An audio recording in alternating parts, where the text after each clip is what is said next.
Turf today. Get up and brush off the dew on that. Turf today. Turf today. Turf today. Cut it and roll that dew on that. Turf today. Turf today. Turf today. Set up, they about to come through on that. Turf today. Turf today. Turf today. Get up. Turf today. Get up. Turf today. Let's get out the way. Here comes first play. Let's maintain that turf today. Ladies and gentlemen, welcome back.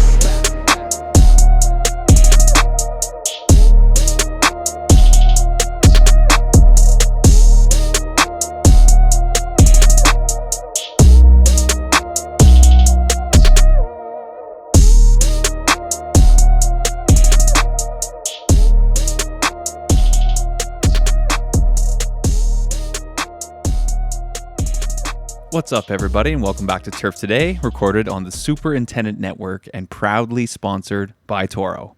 I'm your host, Adam Kershane, alongside Brian Laurent, and we're excited to bring you another great conversation today from the world of golf course maintenance. We head out to one of the most iconic clubs in the Midwest, Crooked Stick Golf Club, to chat with Director of Grounds Jake Gargasz. Jake takes us through his recent greens rebuild at Crooked Stick, what it takes to manage a Pete Dye design, and leadership lessons he's picked up throughout his career. Whether you're pushing mowers or planning a renovation on your own, this is an episode you will not want to miss. Let's get into this. When selecting golf course maintenance equipment, reliability is essential. That's why Toro products are the choice of golf courses around the world. They know they can count on Toro mowers, utility vehicles, and more to work. They also know they can rely on Toro for the innovations and engineering that blend high productivity with a beautiful course appearance. For products that get the job done, visit toro.com/golf. Always solving, always evolving. Hey, Jake. Hey, how's it going? Jake, what's going on, brother? Great. How are you? Not too bad. We are just getting all set up here. Me and Brian were doing all our technical fun stuff before getting you on, so it's perfect. Perfect timing. Yeah. What's new? Dog days of summer. Days of summer. We're into Yeah. it. Surviving out there with all the new turf, all that Yeah, fun I mean stuff. we've got some challenges, but to be expected. We're just trying to figure it out. It's one of those you know basically what to do, but once you get into the thick of it, there's a lot of adjustments that need to be made. So that's pretty much where we're at right now, is just trying to figure out the balance between playability and health. So You guys must have yeah. something big coming up soon. Uh, what is it? The 2028 Senior Open is the only thing that we got on the books right now. So thankfully, it's a couple years away, so we can figure everything out. Yeah, it's nice to have some time. But you guys not do any big tournaments of the course during the year, or a big member guest, or club championship, or something like that? Well, we're just opening after basically being closed for a year. So we've been open since June 6th, and Fresh. we haven't had guest play yet. That starts next Tuesday, so that'll be interesting. And then, we've got club championships and things like that, but they basically canceled everything this year, just knowing that turf's going to be a little tender. They don't want to put too much stress on it, which is great from our end. So, we're trying to. I mean, literally, we are dealing with infants. So, we're just trying to baby them through the year, get to the point where we can airify and smooth them out a little bit more and make them a little bit better. And, hopefully that the weather cooperates so we can get there. For those that may not be aware of who you are, go ahead and just give us a little brief introduction of yourself. Jake Gargasz, I'm the director of grounds at Crooked Stick Golf Club in Carmel, Indiana. Been doing something with a golf course since I was 14. And, so I'm 46 now, and it's a couple years under my belt as far as, experiencing a lot of different things on a golf course. So it's been a lot of different places, and I can say that Crooked Stick is the longest I've been ever been at one golf course, but then also the longest I've ever lived in one place in my entire life. So this is definitely home. And take us back to those first couple of years, 14, 15 years old, working on the course. Any good memories? Yeah, I mean, I just wanted to be able to drive a golf or like drive a gator. I thought those were cool. So, we lived on a golf course. I could ride my bike to the maintenance facility. At the time, the pro was the superintendent, so he was, hey, the door's open, just go work when you can and let me know your hours. I think I was making 425. It was just fun, it was something different. I got to do night watering, which, at 14, 15 years old, it was just cool to be out at 1 a.m. and actually be allowed to, your parents typically aren't going to let you go out and drive around a golf course in the middle of the night, unless they have an excuse like watering the course. So, but yeah, I mean, those were fun times. That's probably what got me hooked too, though. Where'd you grow up, Jake? Where was your first experience on a So course? that was Portland Country Club. It was in Portland, Indiana, a little podunk town in the middle of nowhere. I think there were more gravel roads than there were paved. But my parents moved me from Portland to Chardon, Ohio, and that's kind of where it all really started to begin. And met Mike Mikowski was the superintendent at Chardon Lakes Golf Club that I worked at the time, and he was kind of the one that helped spur me on to say like, hey, you could do this for a living. And at 16 years old, it was like, well, I kind of like doing this, so maybe that is the route to go. And it just so happened down the road was Sand Ridge Golf Club was being built. John Zimmer's, fresh out of congressional, and Jim Rooney. And, I went in there as a 16, 17-year-old kid and, was basically the lead grunt and got all the bad jobs, but I loved it. So, spent 2 summers there, went to ATI there in Worcester. And, the one advice that John gave me was, go work for this Latshaw guy, this Paul Latshaw guy that's at Marion. And I was like, I don't know who he is, but if John's telling me, then that makes a lot of sense. Then let's go. And, you know, come what was it, maybe March, called up those guys and said, well, Paul took the job at Oak Hill. I was like, well, I don't know where Oak Hill's at, but I guess that's where I'm going because that's where John told me to go. I was just a dumb kid. I didn't know any better and just knew that, John was going to steer me wrong. And so I went to Oak Hill. And then we did what was that? I think I was there, what, 5 years? And then we finished up with the PGA Championship. And yeah, I can just remember looking around that course and saying, man, there's going to be a lot of work to put it back together. And, you know, a week later, Paul comes over and says, hey, I accepted the job at Muirfield. I said, crap, where's that? And, again, just a dumb kid, didn't know any better, just wanted to work, learn as much as I could. But he asked me to come with him to Muirfield. And, 2 weeks later, I was in a moving truck and, on my way to Muirfield. So, As an Ohio kid, you didn't know Muirfield? I mean, honestly, like, I was into golf, but I wasn't into golf. Like it was, I just didn't really comprehend at that time, what opportunities were out there. I really liked the tournament. I liked doing the PGA. That was a lot of fun. The build out, the how complex everything was, how much we had to coordinate. So going to Muirfield, it was like, oh, well, we get to do this every year. And after about 7 of them, I said, well, got another one coming, So, it's its own beast. But I look back on, all those tournaments. What was that? 7 tournaments in 7 years, or 8 tournaments in 7 years. Because the Memorial Tournament was what, 6 months apart from the PGA. And we had some work to do at Muirfield to get it ready for that first tournament that we did, but we pulled it together. And every year we got a little bit better, and Mother Nature every year decided to basically set us back every tournament because we get a ton of rain or whatever. So You didn't get around to putting flowers on Leather Lips' grave, then did you?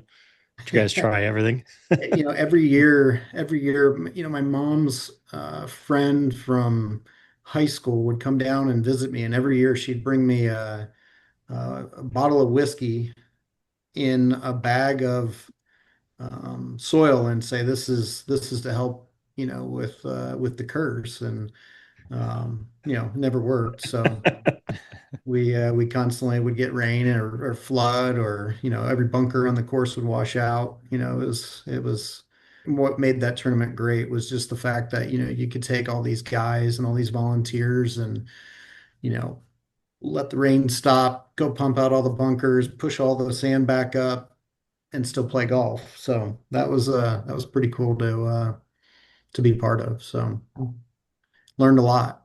I'll bet. Yeah, Yeah. so I'm just wondering what was the backstory on the curse? Well, they said that Chief Leatherlips was buried somewhere on the property, and so that's why the memorial tournament had rain every year for it. So there was, it's old folk tale. So It's one of those we, things. but it was Interesting. inevitable. I think in the 7 years, we only had one tournament that we didn't actually have rain that washed everything out. During the actual Thursday through Sunday, like I think it was 1 year. So, we had it like the Sunday before or something like that. So it really only affected some practice rounds, but the rest of them were all, you know, you get some rain and you knew what to do. It was just not the easiest thing. I mean, I'm pretty envious of Chad and the ability for him to, you know, get all the infrastructure things that needed to happen when I was there that we just couldn't do. So Yeah, all the times that place has been under the knife, there have been no remains found. So I think it's just a legend, right? Just a yeah, legend. and even if you did, you just push them to the side. Yeah. Yeah. So you mentioned a couple of names here of individuals you worked for, John. Worked with Roni, worked with Mr. Lat with Paul, and some pretty reputable guys in this industry. How important is it to find that mentor as a young individual getting their start in this industry? I didn't realize it at first, like what Paul would end up, becoming to me as far as like, somebody that I look up to, somebody that, I call on. I don't do call him enough, but at the same time, like, I look back at his influence he's had on me, and the direction that my career has gone, and what I know now because of him.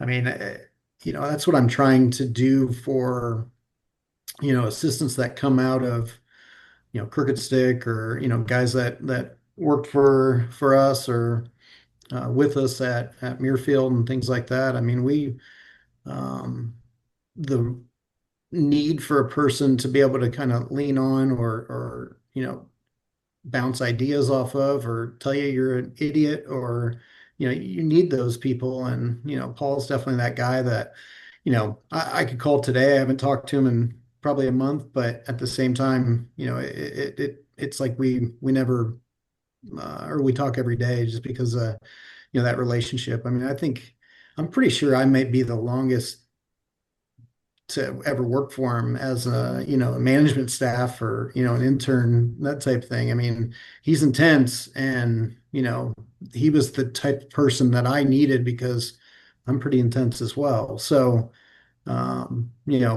we worked a lot, but looking back on it, I wouldn't change it. I just glad that I found my wife when I did, and that she's as resilient as she is, because those years at Muirfield, I don't think you work any less hours, that's for sure, or any more hours. I mean, sorry. So How's that work with two intense personalities? Was there a lot of clashing? no, I just think we saw eye to eye. I mean, a lot of it was, um, we collaborated well, and I was a big, as an assistant or somebody that was working under him, I always wanted to try to be ahead of him. you know, um, and then I basically say, my job was to make his life easier. So, I was constantly trying to look for the next piece or look for the next thing to be able to, um, not necessarily one up, but, just know that I always had it taken care of before he would even see it.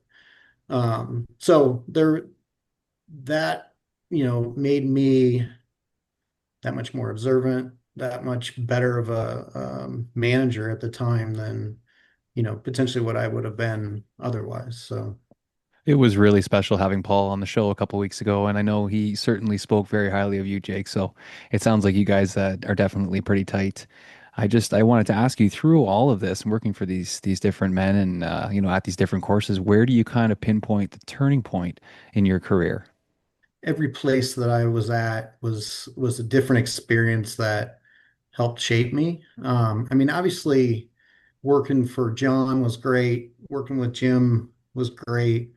But when I got to go work with Paul, when I moved to Muirfield with him, I was the person that understood what he was looking for from the beginning. So that really helped me, to mature and to move forward really quickly because I was the one kind of distributing his vision to the crew, because everybody was new. I mean, Scott Pavalco, I just remember coming into all these guys and, trying to get them to understand, I guess, what the vision was, what the process was, what the expectations are. Because I mean, there's nobody with a higher expectation than Paul, other than maybe me. But he's a busy guy and he needs somebody to be able to do that. So the fact that he was willing to bring me with him from Oak Hill and and trust that much responsibility and a 20-year-old 21 22-year-old kid at the time, I look back at that and basically say I owe a lot to him for having that faith. So What do you remember most about the first time you got the job at Crooked Stick and now it's your own facility? And what do you remember most about those that first year of taking it on? uh yeah, I remember it was a lot, but the good thing is Oak Hill wasn't in the best of shape when I showed up as an intern. So I had experienced a lot of that as far as like how do you go from not great to great.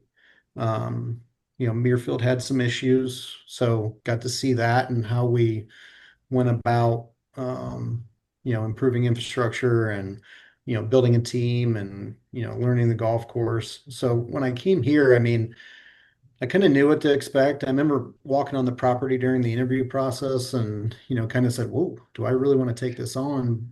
Because there was definitely some issues, definitely some grass that was, not as good as what we'd like to be, but, it was a challenge and, I knew I was ready for it, mainly because Paul gave me so much responsibility that, I felt like I was, ready and, when I got here, it was a challenge. I again had to learn staff and the golf course and whatnot, and you know, there were a lot of challenging times. I mean, 2011 was wet in the spring, and then luckily we had kind of gotten the ball rolling on the irrigation system because it seemed like we were fixing a leak every day.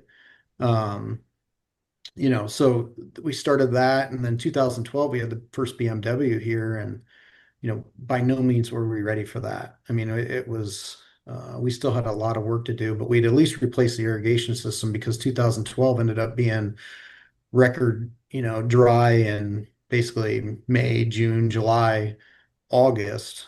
We didn't have much rain that whole season, so we had an irrigation system that worked, but we just didn't have the ability to have all the adjustments that needed to be made and uh, you know, every head needed to have something done to it just to, make the adjustment perfect. And that was a challenging year as well. But, the fact that I had experienced all that prior. It did make it, I wouldn't say easy, but you kind of knew what to expect, coming to Crooked Stick at the time. So, Here we are, 2025, peak season for you. You guys just rebuilt your greens, open June 6th, which is amazing. yeah. What does a typical morning look like for you now?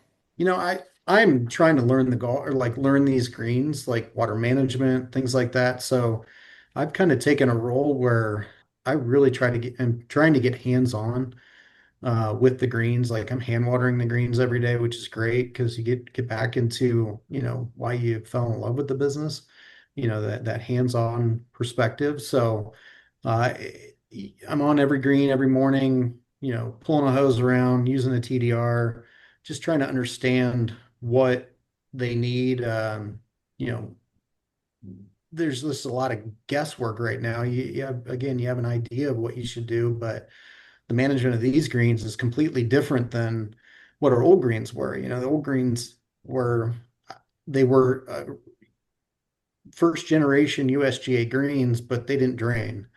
So, I basically called them a modified push-up green. And so now we've got it's like a sand profile mix in these, and you know, they take a lot more water. Before we'd be afraid to water our old greens, whereas these, I don't know if you can put enough down, especially with how fresh they are, because we don't have a lot of thatch. We don't have a lot of, organic buildup. So, water's just pouring through them. So it's just a different way to manage turf that I haven't experienced since really Muirfield. And, at Muirfield, I wasn't as hands-on as even what I was right now. So I'm uh, I'm just trying to learn all the nuances of these things, all the how each microclimate affects each green. What the height of cut should be. It's definitely that puzzle that I'm trying to solve, except all the pieces keep moving. So, they with the weather and Mother Nature, all the curveballs that she throws, we're just kind of having to react a little bit. And I'm typically not a reactionary. I'm usually proactive. And right now it's at least somewhat decent out. But the last couple of weeks we've had 97 plus degree heat and high humidities, which is not normal for central Indiana. So it's been a little bit of a challenge. So we're trying to just kind of work through it and make it to the next day and learn what we didn't do right the day before and maybe what we did do right, and um, you know get through this season, and hopefully in the next two we're that much better. Does learning these new greens involve having a putter in the cart with you and learning all the new slopes and all that stuff too in the mornings?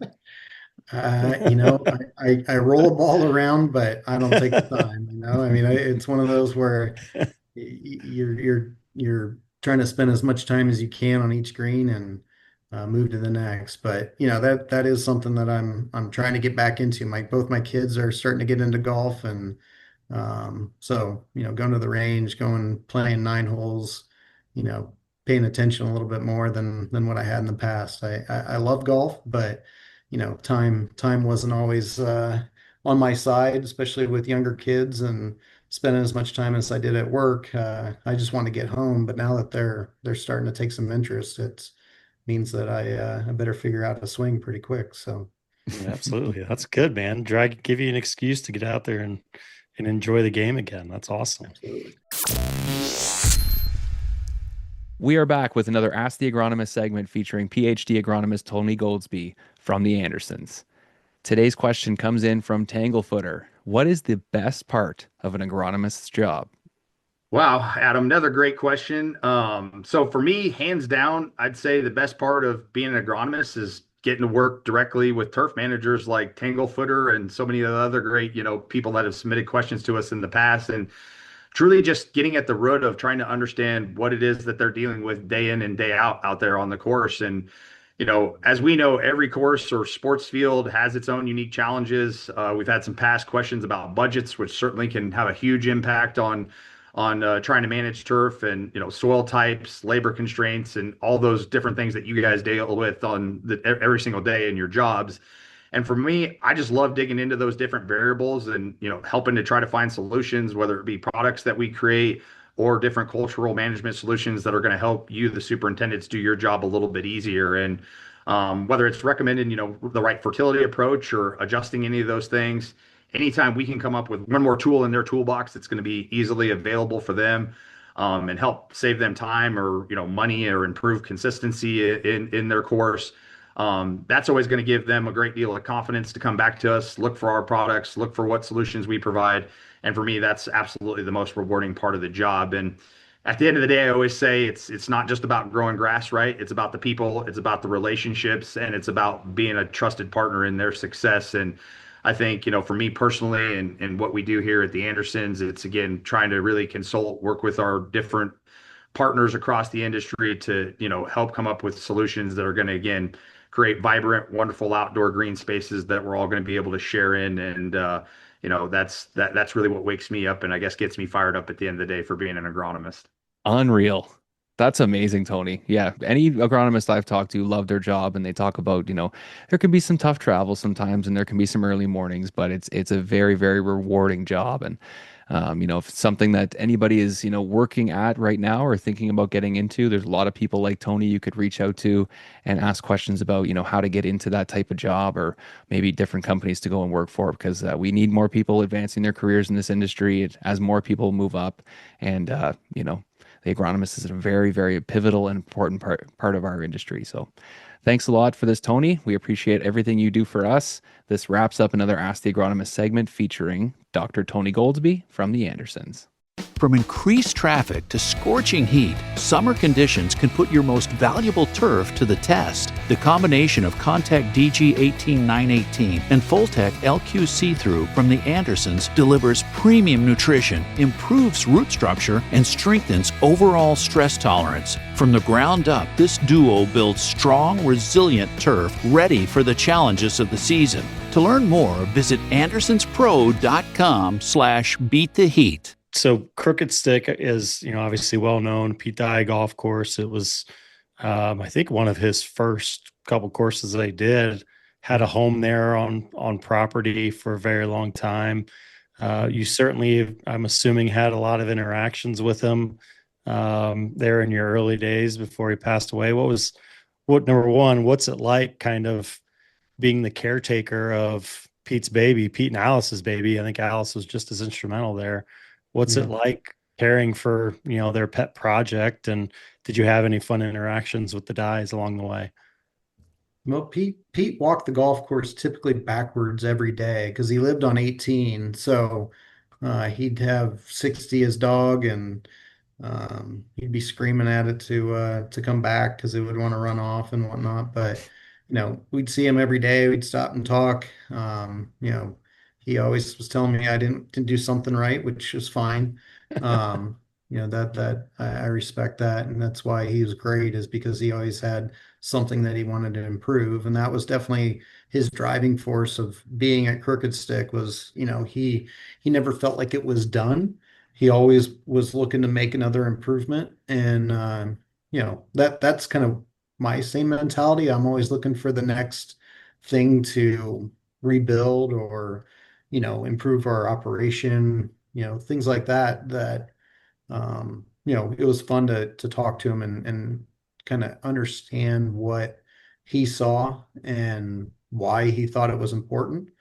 Had the opportunity to work on several projects with him, and a lot of times he'd say, that's good enough. And it was like, okay, I guess I'm good. So, but that was the way Pete was at times. So Muirfield probably prepared you well for that kind of mentality too. Yeah, the evening or the Sunday afternoon or Monday morning ride-arounds with Mr. Nicholas definitely hardened you up a little bit. So great guy, but he always had something. So what's it like then, kind of being the caretaker for the Dyes legacy there at Crooked Stick? Yeah, I mean, when we did the project, we assembled a team that, had everything to do, or at least they all worked together at one point with the dies. Alan McCurrick and Tom Weber of McCurrick Golf, Tom Doak, Eric Iverson from Renaissance Golf. All those guys came together to be able to, really honor and make sure that we respected what the dies did for Crooked Stick. I mean, they basically secured the property, and built it. Pete built it by himself, with his own hands. So, it was, it's a big responsibility to be able to, go out and not um, disgrace what his legacy here, and making sure that we honor him with continuing to have a championship golf course that is a die golf course and not a somebody else's. So no, I mean it's a big responsibility. It's nice. I mean, nice to say that I think we achieved what he would have wanted to do. He's typically a guy that's going to want to do probably more, but I think more is wasn't necessary here. It was more about, just kind of bringing everything together that we think he wanted to do, because he never really told you everything. He'd give you tidbits, and so we tried to use that for, how we went about, with any changes that we made. So what about the big renovation you guys just did to your greens? How were you guys able to kind of incorporate his vision? Well, I mean, there was no major routing changes. The whole driving force behind the project was really to update the infrastructure, what's underneath the greens, to make sure that we, you know, have proper drainage, and the mix under there was going to be great for the future and whatnot. And so with that, we didn't make a ton of changes to the greens. We we're able to go out and kind of shape everything out and still have the same amount of undulation, and overall size only changed by maybe 10%. But we were able to capture a few pin positions that maybe were lost over the years for various reasons. But you know what we did was pretty minor, to try to make sure that we didn't change anything that he wouldn't or wanted to see put in place when he originally did it. I think a lot of the areas that were different or changed was because of the fact that top dressing over the years, or various reasons. You just lost portions of the greens that weren't pinnable. So it was good to be able to bring a lot of these things back to probably the way they were, at least similar to the way they were with when he was alive. So he built them. So Any major surprises or challenges for you during the project? well, I mean, surprise wise, I mean, they had a lot of the older members had talked a lot about how significant of changes he had made prior to the 91 PGA and things like that. So when we started digging into them, you started to see the layers, and some of them we had to dig out almost 4 feet to be able to get down to what was beyond the original. So there was he definitely made changes to this golf course several times, and were able to at least see what they were, and but we knew why he changed them. I mean, some of them, I don't know if you could put a pin on a few of the greens, it's just as severe as what they appeared from digging into them. And he had changed it because he knew the game of golf had changed a little bit and was scared of speed, and you know things like that. So that was interesting to see throughout. Some were more, some were less. It was 4 feet was definitely the the most, though. We removed all that and had to bring a lot of material back in before we could even start building the green. So pretty cool though. Nice. I wanted to ask your opinion on something. We've been discussing something on Turf Today lately, and it is totally opinion based. I'm still not even sure if there is a right answer. But in your opinion, what do you think the most important job is on the course in the morning? The most thankless job is the course setup guy, setting the pins because he'll get the most most amount of ridicule. But I mean, it all starts in the shop, so you have to almost throw out your mechanics first, because if what they put out that morning isn't right, then it can really be significant for the rest of the day, for everybody else, because if it's not sharp or it's not adjusted properly. So I'm going to throw that out there and just say, let's all realize that our mechanics are the lifeblood to what we do, and it affects everything beyond that for the day if it's not right. So. And you've got a pretty intuitive one over there too. I mean, he just hand build that trailer you guys put together for your drone sprayer? Yeah, I mean he's amazing. We're happy to have him, that's for sure. It's he's a jack of a lot of trades and master of most. So, I don't want to give him a big head, but at the same time, it all I always say it does, it starts in the shop, and if you don't have a good one, then it makes it a little bit tough. And I'm fortunate to have a really good one. So. Hey, this is Michael with Standard Golf Company. Standard Golf has been manufacturing top quality golf course tools, equipment, and accessories right here in Iowa for over a century. From hole cutters and bunker rakes to flags, tee markers, flag sticks, and our innovative green activator, we supply the world's top distributors, proudly made here in the USA. Trusted by golf course accessories all over the world, Standard Golf continues to be the superintendent's best friend by providing specs for the golf course that will turn an eye. Standard Golf, where innovation meets excellence. Now let's get you right back to Turf Today.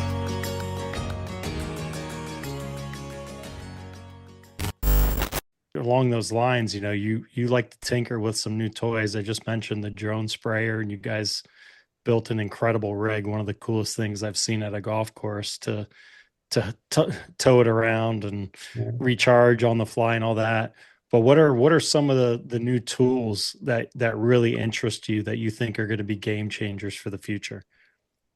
Well, I mean, for the last probably 7 years, we've had like robotic mowers on the course, but they're all RC, so they're remote controlled.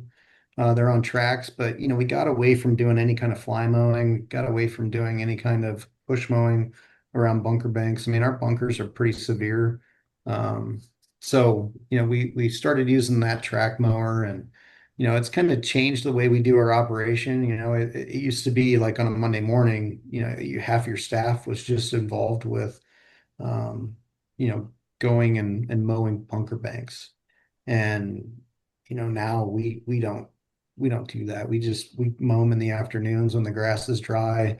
People think they're cool because there's a guy either sitting or standing next to his cart, and he's just over there with the joystick. So I always say if my guys come in sore, it's because their thumb, there's a blister or something. But it used to be that with your ankles or your legs, or you were just tired by the end of the day. And now we're just really efficient and able to get a lot of things done. So we've done that, and little things that try to help speed us up and have less, I guess, wear and tear on the body. Like we use the e-cutter for our cups, so you're not having to bang on the HIO. It just pull a trigger, and it goes into the ground for you. And so we've invested into equipment that helps us operate more efficiently. So there's just a lot of things, GPS sprayers, like all those type of things that we've definitely embraced, and try to have a smaller staff but highly efficient staff. So I'm really glad this came up because I don't think we've talked too much about drone spraying on on the golf course on this show. So talk to us Mhm. a little bit about that, some of the pros and cons you guys have encountered. Well, I mean, it's pretty cool to be able to say that we can do it. We've used it sparingly during the grow in, just to be able to not have to walk on greens and things like that. But, a lot of the reason that we got them was just for the native. We've got about 45 to 50 acres of, fine fescue natural rough out here that's grown up and seed headed, and everybody that has that grass knows how much of a pain it is. And, we try to use that to be able to, spot spray or spray full out for weeds and, especially when it's grown up, because obviously the only way to get to it otherwise without leaving a bunch of tracks through it is to go out by hand. And, that's a pain and highly inefficient, and, you'd be out there constantly doing it. So that's just one of the things that we've tried to use it for, to make sure that we're, able to get in and out quickly. So it's been fun to learn. I don't think we've got it mastered yet though. So that's something that this year we're really trying to um, work on a little more in depth. So Jake, as I go around and talk to a lot of the individuals that, we have friends in common and stuff like that, your name frequently comes up as one of the best agronomists around. What's your agronomic foundation as a superintendent? What are the things that you need to make sure you get right for everything else to fall into place? Uh, you know, Obviously water management is huge. You know, I think we've got 14 miles of drainage in our fairways right now. Because we were trying to get the course to I always say it's, we try to weatherproof it. So if we get a large rain event, how do we get back to where we were prior to it as quickly as possible? Whether it's, water management side or tree management or, that type of thing, bunker washouts and whatnot. But water management's the key to everything that we do. Obviously, you can put fertilizer down, or you can put all the fungicides down that you want. But if you're either putting too much or too little down, that's gonna hinder um, how well that turf is gonna do, especially in the middle of summer. So, I think for me at least, I I tend to revolve more around the water side and then let everything else fall into place. So it's every agronomist I've ever been around has agreed that, drainage, or, on the flip side, it's just water management. How do you get the excess off when you don't need it, and then how do you put more on when you do? So those are the kind of the building blocks of trying to get crooked stick right. And with us doing the greens, that was kind of the final piece to be able to say, well, now we can at least manage majority of the surfaces out here without any concern of, too little or too much. So Yeah, we've definitely heard a lot of good things about you, Jake, and I like how Brian likes to always pump people's tires on here. We're going to talk about the other side here, though, of things. The way we go through our career and our jobs, there's a lot of mistakes made. Wondering if you had a big mistake or a lesson you've learned that's really helped you in your career and also personally.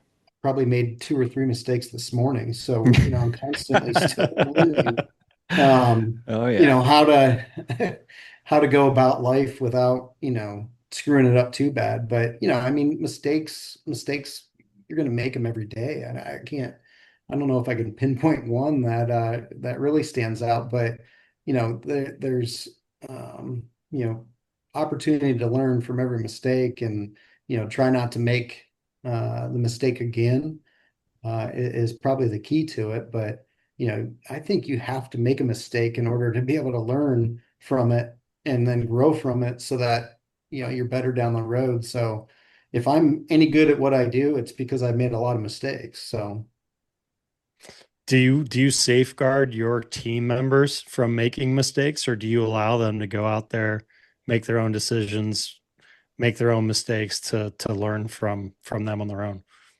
I'm getting better at that. I mean, I try to avoid doing any kind of scheduling and things like that now, and then make sure I give feedback. But I am definitely the guy that I try to try to do the scenario of like, what'd you learn today, or what'd you do wrong today, or how could we have been better?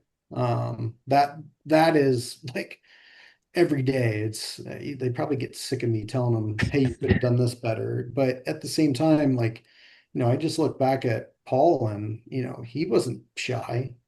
Um, John's not shy. Like all these guys, they're good, and they bring the people up around them to be great because of the fact that they are constantly giving you some kind of feedback that allows you to grow into a better manager. So, I kind of take that premise of like, yeah, I'm going to give you a leash, but then I'm going to also try to,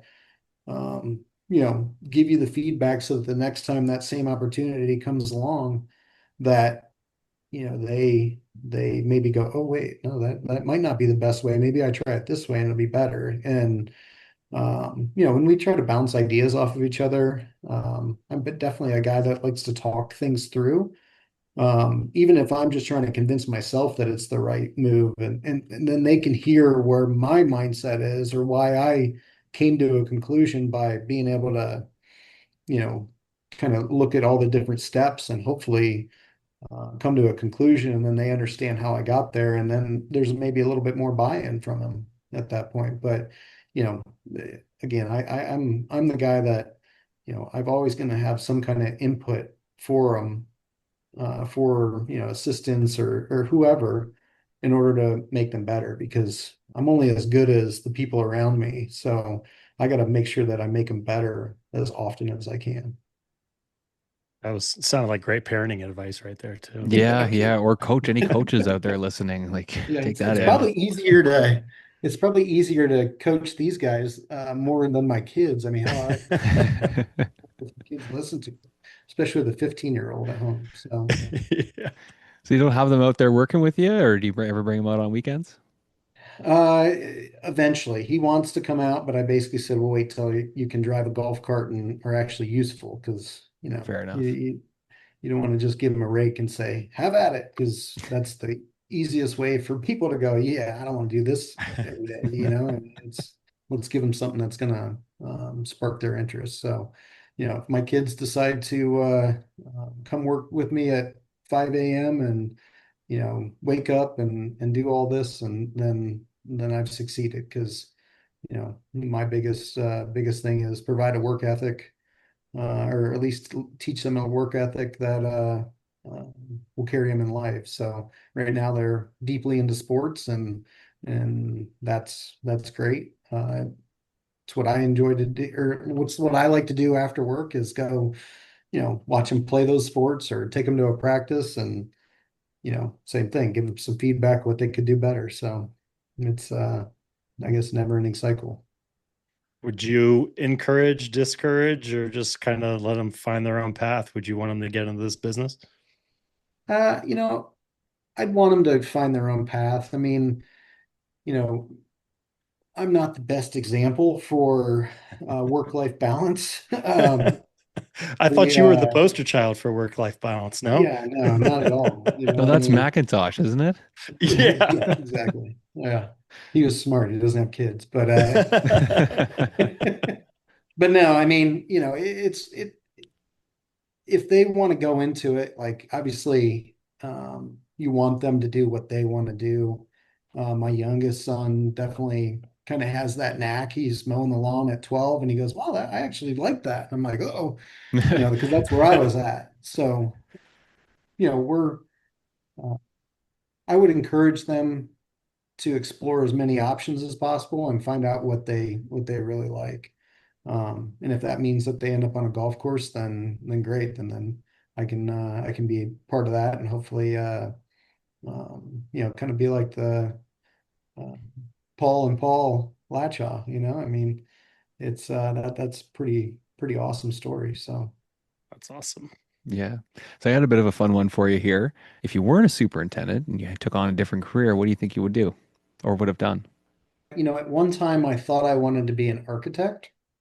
Okay. Um, a golf course architect at that. I had actually in high school kind of wrote Tom Fazio about, potentially meeting him when he was at Sand Ridge, because my house was literally like a mile away, and that was something that I had thought about doing. And he had replied back to John and just kind of said that, hey, this kid's looking to talk to me, and maybe the next time, or something like that. And that was something that I had thought about, because I like to, I guess I'd like to be able to see a golf course come to life, especially after building one at such an early age. But then also, even right now, we do construction pretty much every fall, winter, and finish it up in the spring, and that's fun to me. So, to see things kind of come full circle, and have at least the vision to be able to get it there. So. Did you lend any input then to the team doing the redesign or the construction work during the project? I am an opinionated person, and I know when to interject and I know when not to. So, funny story Understood. about Pete. He when I first got here, he said, he was talking about what he wanted to do, and I decided to open my mouth and say, well, what if we did it this way? And he just stopped me right in my tracks. And he goes, when's the last time somebody paid you $1 million to design a golf course? And I said, they haven't. I said, got it. Just kept my mouth shut and listen. So, that was a funny story. You walk away and go, yeah, I'm not doing that again. It's So, funny. I've heard a few people say that about interactions with Pete, where he's kind of dropped that line a couple times. right. That's You know, fantastic. Didn't you have a funny story with him during, was it the BMW or something, when he was there was someone out walking the golf course after a round at the BMW?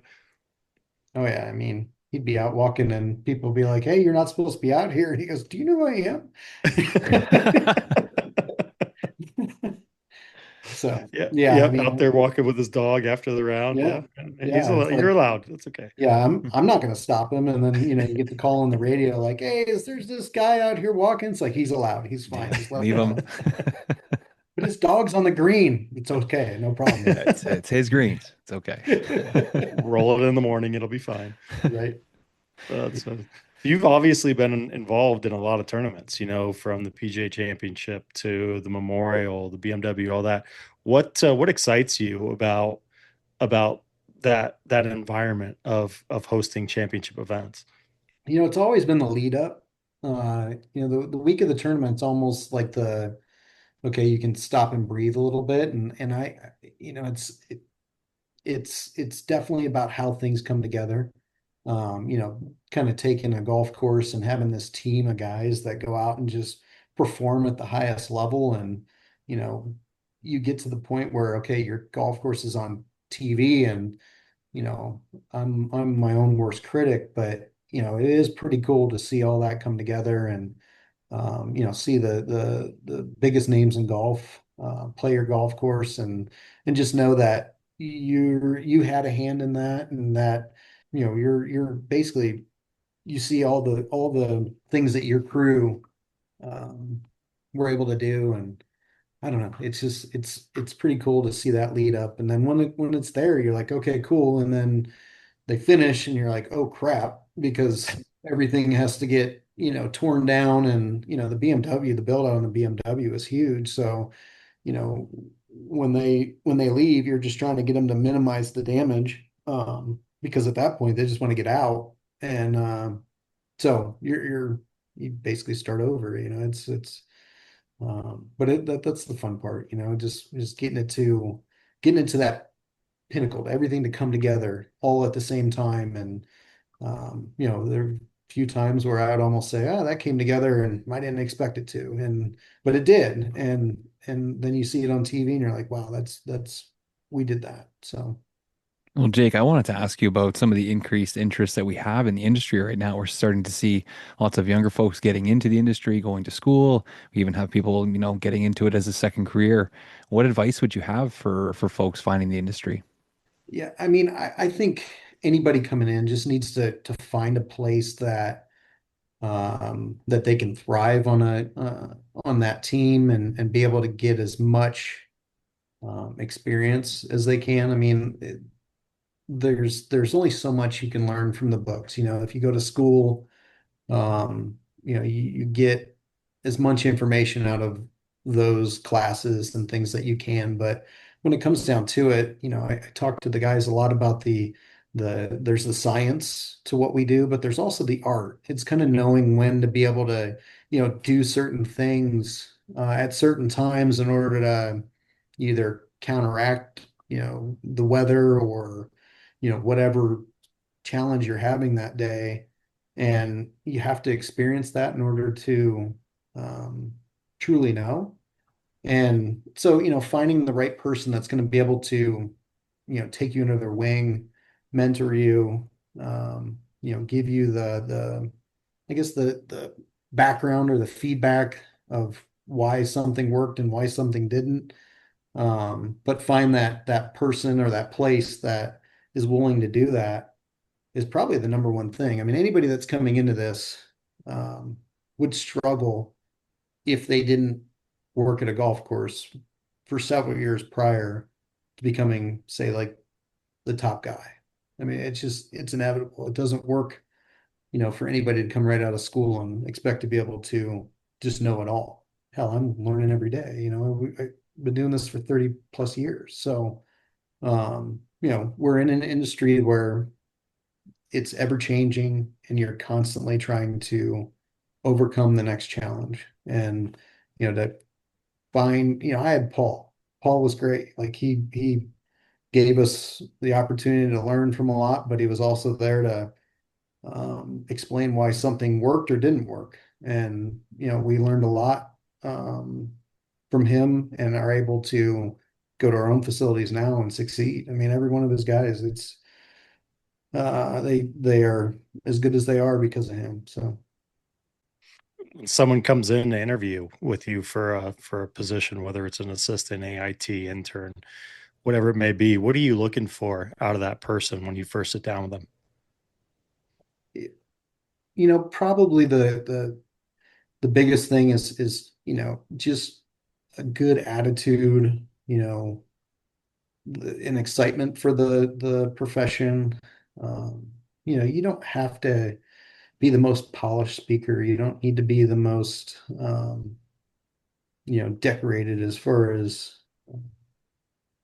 academic accolades or anything like that. You got to love it. And that this isn't a 9 to 5 job. This isn't a job where you can turn it on and off. You've got to be able to um, walk away at the end of the day and say, man, that was great, even if it wasn't great. So, there's days where, the heat and, all that gets to you. But, if you love what you do, and, the best part about this profession is just the fact that, you can turn around and say at the end of the day, like, wow, we did that. Well, we did that. We were able to, keep that golf course alive, or, produce this product that the members are really happy about. Um, so, you get gratification there, but, it's probably the number one thing that I'm looking for is just somebody that wants to be here, wants to be part of that. And, the rest kind of comes along. Attitude and work ethic is always two things that, we talk about as far as what we're trying to find, or those are the hard ones to teach, is a good attitude and a strong work ethic. So if you can find that, the rest can be taught. No, that's great advice. I know there's a lot of excitement coming into the industry, and there's so many different jobs and a lot going on and things like that. And you're right, it does take time. You can't just show up and do it all in a day. I think one of the greatest things I've ever learned on the golf course is just having patience. You can't just Rome wasn't built in a day. You can't just do everything you want to do on the golf course in a day. So that patience is huge. I mean, there are things you do to kind of teach that to the kids, or to teach that to younger people, or kind of hone that skill. Yeah, I mean, patience is not something that I have a lot of.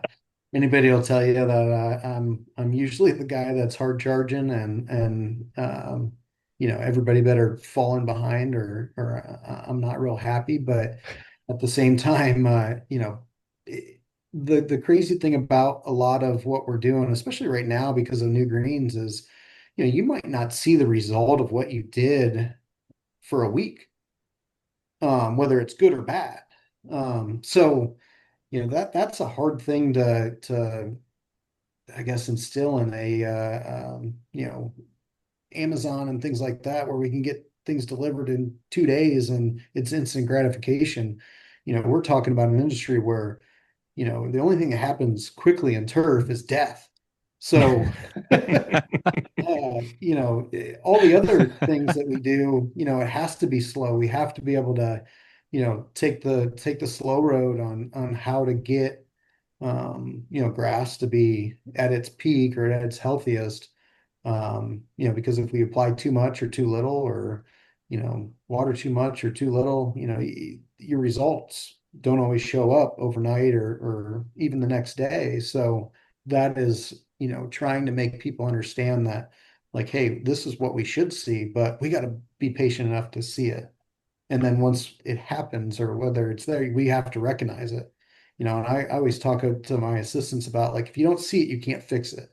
So you need to be the guy that is out there, making notes, or, seeing what your problems are and then coming up with solutions. I mean, we're problem solvers. A lot of what we do is just trying to get to the point where, we've mitigated as many risks as possible. Just knowing that we don't know what the next one is. So, whether it's a fungicide application or, fertility application, like right now I'm looking at, we got rain all next week. So we went out with preventative spray ahead of the fact to make sure that that doesn't come back to bite us. Because we do have new turf, and it's not as, the defense mechanisms aren't as well put in place as some of the more mature turf. So, trying to look at things not only today, but then next week, what are we going to have? 2 weeks from now, what are we going to have? And trying to make sure that we're proactive enough to be able to get there and be patient enough to see it. So, Well, this has been awesome, Jake. I know we're running up on an hour here, and I know your time is extremely precious and valuable. So it's your episode. Before we let you go, is there anything you want to talk about? hey, I'm just humbled to be on it. I look back at the list of all the guys that you've had on here, and it's a pretty cool list, and to be part of that is very cool. Keep doing what you're doing. You guys are awesome. This is exactly what this profession needs. So much appreciated. No, we appreciate you coming on, and personally, I appreciate you letting me be a small part of the project last year. It was a lot of fun to get over there and see all the transformation that happened over there. The golf course has turned out amazing. So you guys, Appreciate it. you and the team should be extremely proud of what you accomplished. We'll have to get you over to play. So Adam, you can come too. That'd be awesome. I Yeah. didn't even realize it was an hour, so I appreciate it. That's a That's the good best thing. when you don't know Yeah. it, right? Yeah. Yeah, that's for beautiful. sure. You did Well, great. thanks You so did great. much. I really, Awesome, really Jake. appreciate it. So Absolutely. have a great day. Good stuff, man. All right, well, we'll touch base soon. Sounds good. We'll see you. Take care. All right, Enjoy the take care, weekend, Jake. Happy 4th of July. Sounds good. Appreciate it. We'll see you. Oh, dude, that was awesome. Yeah, great interview. That was awesome. A little bit of a slow great start. guest. He was a little nervous at the beginning. And I didn't read Cool. the show notes either. So I'm asking him about what tournaments he's got coming up. And it's like, dude, we just did our greens. Yeah. We're getting everything ready for play, not a tournament. Yeah, no, I was trying to Oh, find yeah. the show note. I think I blacked out there for a second because I was trying to pull up his questionnaire. I mean, I couldn't find it, but I'm very fortunate to have spent a lot of time with him, so I have an idea what's going on over there. And yeah, I mean, they had a great project. It was really neat. I helped the club kind of document the whole project. Yeah, it was phenomenal. They did a wonderful job, and wasn't wholesale changes or anything like that. Just some minor tweaks with the emphasis on the infrastructure. And I know, I had the opportunity to interview Tom Doak as part of the project, and it was really neat to hear his perspective on Crooked Stick, because it's Pete's baby. He constantly tinkered with it. His comment was Pete would travel somewhere and see different bunker styles, whether it's from Donald Ross or Alistair McKenzie or stuff that was overseas, and then he'd come back and he'd try and implement it on Crooked Stick. And so Crooked Stick eventually evolved into this golf course with all sorts of inspiration. There are some Pete Dye holes, there are some McKenzie bunkers, there are some Ross bunkers, and all this. And so listening to Tom Doak talk about that was just totally fascinating for a golf geek like me.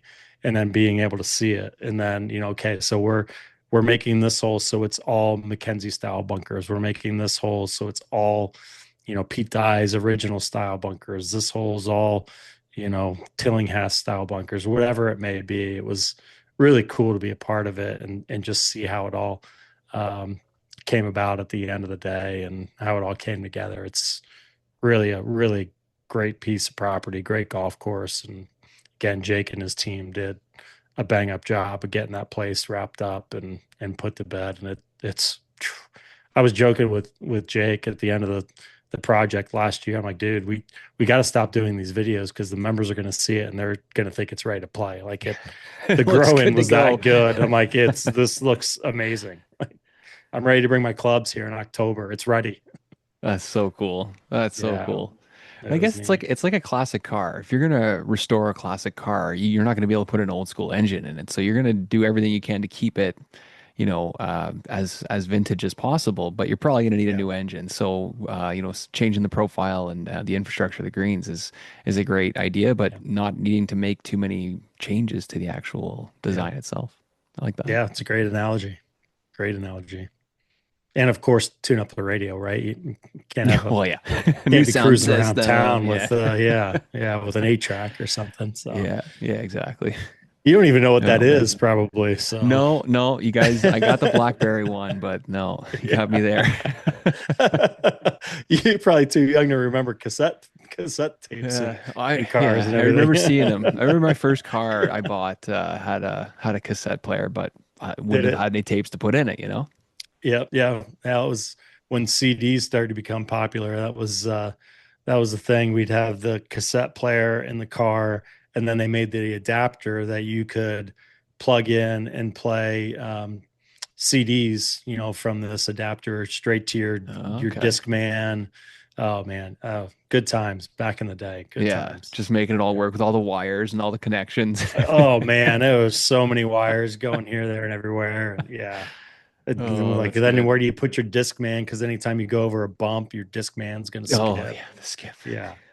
That was The problems we used to have. first world problems. That was crazy. Yeah. It was Oh crazy. yeah. The jog proof Discman. I remember getting that one here. That was big. Had a little like hand holder on the back so you could run with it on your hand.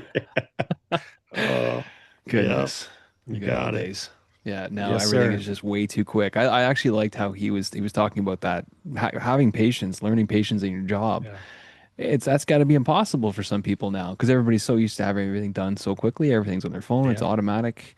But yeah, you're growing grass. Like you're gonna need some patience. Yeah. Especially when you're going through a big renovation or something like that, where you're, introducing new plants, redoing fairways, greens, whatever it may be, and it takes time for those things to grow in. It's tough to tell yourself just to be patient and trust the process. So, yeah, definitely, and especially guys like that are just incredibly intense, right? And they demanding. It's tough to tell yourself just take a step back and let it do its thing. Mm-hmm. That can be tough, but like we were saying, if you can learn that patience on the course, that's going to help you in everything you do because everything else is Yeah. so much faster. Yeah, absolutely, Yeah. absolutely. Well, we got to Yep. shout out Clemson Turf Grass with the Turf Grass Club sending us the hats. Appreciate Yeah, that. appreciate Had the a lids, f- guys. Yeah, we've had a few people send us hats over the years, but it's certainly something that we appreciate. And if you want to get your company or your turf grass, what am I trying to say? Your school Turf or club. your turf Yeah, club or whatever out there, we're more than happy to wear the hats and we'll give them away to some of our friends or some of our family or whatever. yeah. I have too many hats, so I'm not I was allowed gonna to say keep we any new appreciate ones. the swag. The wives do not appreciate the swag. So Yeah, stickers are always, they're always good just because stickers we are can put great them on the too. fridge or Yeah, a little sticker wall, something like that back there behind me. It's that's what I'm starting to do. I'm gonna add another little sticker thing under the Muirfield sign here that's a good eventually. idea. Yeah, Yeah, it'll start getting more on keep there. loading up.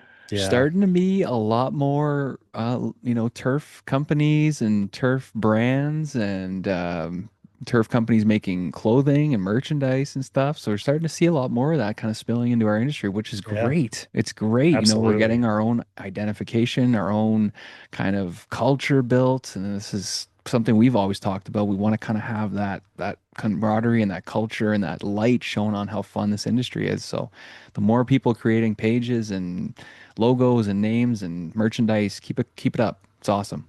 Yeah. I love that little subtle plug to get some new swag. Well, always looking.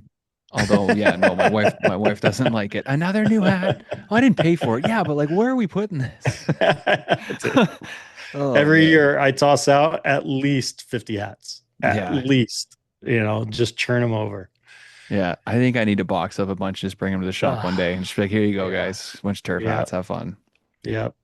I keep saying that the Goodwill store by my house has got some of the best golf apparel you'll ever find anywhere. So if you're ever looking for golf attire, come to the Palo Ohio Goodwill store and you're down to find some top 100 polos and hats and tournament polos and hats. I've only got so much room in the closet. Yeah, exactly. You can only hang on to so there's only so many days in a year too. Like Yeah, that's it. That's it.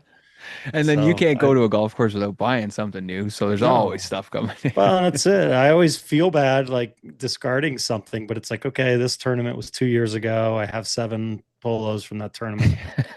I can probably spare getting rid of 6 of them and keep one of them. Yeah. So, because it is, I mean, I'm always appreciative of the swag and the gear that people give us when we go out and about. And I do my part. I keep it for at least a year, wear it for a year, and then, it gets replenished the more events and places and stuff you go to. It's like you just got to turn it over. You got to turn it over every now and then. It happens. Yep. I was gonna text you this today, but I figured I'd tell you. I got a message from somebody saying that they're listening to the Paul B episode the other day, and they were telling us that it's on their bucket list to visit the Elbow Room. I thought that was Oh, I hilarious. love it. I love it. I love it. Hopefully they're not Just disappointed. oh, you can't be. You can't be. No. I mean, you can certainly build it up, but I think there's enough Yeah. video out there. And if you even want to check it out, just Google Elbow Room, go to their website. They have a live stream of what's happening at the bar, I think Yeah. 24/7. So, Yeah, they do. They do. Didn't I? I think I was down there and I sent you a yeah, text we like, were "Hey, turn watching you on." guys sit at the bar. Or no, I told you I was there. I sent you a picture and then And then you I took a found it. screenshot from their website. Like, I see you. Oh my gosh, yeah. Lauren and I were just talking about we've got a weekend coming up where we don't have any kids and just, again, it's very fortunate to be on the road and all that kind of stuff. And then very fortunate that we every now and then get an opportunity to disappear for a couple days and go do something. So I think I'm going to throw that out there is that we just go to Fort Lauderdale for 2 days, hang out at the Elbow Room for a weekend and just forget about everything else. I think that might be the suggestion. It's not bad. It's direct flight. Yeah, The it's beach is easy to right get there. to. Yeah. Yeah, it's easy to get to. We'll fly into Miami, drive up to Fort Lauderdale. Rent a Cybertruck because they're everywhere down there. Yeah, yeah, I know. Probably, I don't know if I would rent a car. I don't know. It's almost cheaper to rent a car than to Uber up to Fort Lauderdale from Miami. And I fly into even though there's the airport there in Fort Lauderdale, I've got all the American points. It's easy You're just an to use American guy. those. Yeah. And yeah, I'd fly into Miami, direct flight, drive the 45 minutes north. Yeah, You guys could I don't just know. sleep on the beach. Just take the Uber right to the Elbow Room. Could totally could. I mean, I can easily do that because I could just make a do with wearing the swimsuit and the t-shirt for the whole weekend. So, wife may have other plans. She Yeah. probably would need to bring all the gear with her, but I'm sure you guys could find something else to mix the weekend up. yeah, we'll figure something out. Figure something out. Enjoy the weekend. A Friday, 4th of July is amazing. Yeah. Yep. That's the day. Signing off right after this, packing up and heading to the lake house. So, Beautiful. ready to Beautiful. roll. Well, Ready say to hi to roll. everybody for me. Hopefully, you guys have a Will good do. weekend, and we'll get Yeah. back on it next week. Sounds great, man. Everybody, take All care. right. Yeah, have a good one. See All ya. right. Thank you to everybody who joined us today. It was awesome to have Jake Gargasz on. We really appreciate him lending us a little bit of time. We want to thank our sponsors because we couldn't do the show without them. Toro, Anderson, Standard Golf, USGA, Apex 10, Flash Weather AI, and all of the other people out there right now helping us with what we got going on here. Couldn't do it alone, and we certainly could not do it without you, the listener. We appreciate everything that you guys do on your end. This community is amazing. We love it. Check out turftodayshop.com. We got a lot of great stuff on there. If you want to rock the logo and some merch, we got another really good one for you guys next week. So keep those reels sharp. I can't see the issue. Yeah, believe me, I need to keep myself in line. But I don't need to kiss you. Hey, we can make it tonight, baby, that's just fine. Don't know what I'm doing, feel like I am going crazy. Keep it down. You look good, you know it. I can tell you're soaking up all of it now. Hey, hey, listen to what I say. Let's get to it and we won't tell nobody. Yeah, we won't tell nobody. Hey, hey, listen to what I say. Let's get to it and we won't tell nobody. Yeah, we won't tell nobody.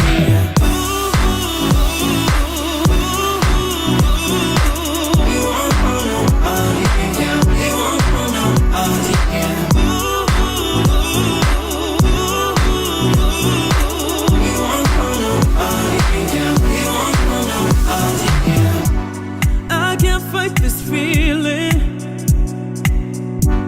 when you give me those eyes. Yeah, baby, you control me, and I need to find your loving, baby. Baby, you own my mind, and I'll give you my body. Don't know what I'm doing, feel like I am going crazy. Keep it down, keep it down. You look good, you know it. I can tell you're soaking up all of it now. Hey, hey, hey, listen to what I say. Let's get to it and we won't tell nobody. Yeah, we won't tell nobody. Hey, hey, listen to what I say. Let's get to it and we won't tell nobody. Yeah, we won't tell nobody.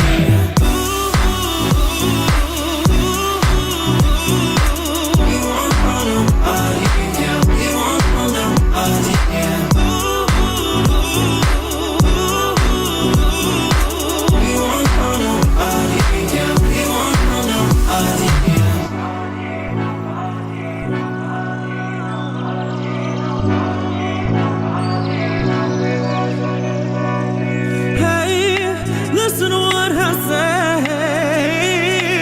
We won't tell nobody. Yeah, we won't tell nobody. Hey, hey, listen to what I say. Let's get to it and we won't tell nobody. Yeah, we won't tell nobody. Hey, listen to what I say. Let's get to it and we won't tell nobody.